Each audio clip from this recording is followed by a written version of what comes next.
تل دیوی ودان ودان پر ټولا جهان جهان ښکلی کندهار زموږ د غیرت نشان نشان. هغه تکلیفونه چې پر مخکني امتو و زموږ څه ساقط شول. اوس د هغه مثالونه یې بیخي ډېر دي. مخکني امتو کې بیا د مسجد ته بل ځای لمونځ نسی کېدی، خامخا به چیرې وایي په مسجد کې. دا په دې امت کې شته، د دې امت څه دا حکم پورته شو.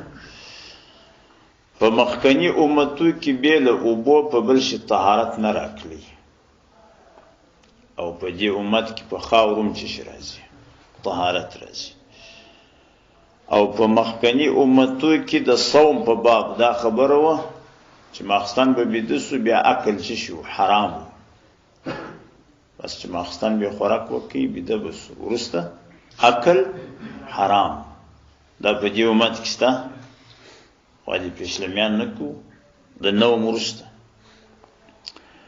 په مخکني امتو کې په شواروز کې 50 لمونځونه وه، بني اسرائیلو کې 50 لمونځونه، په دې امت کې 15 لمونځونه.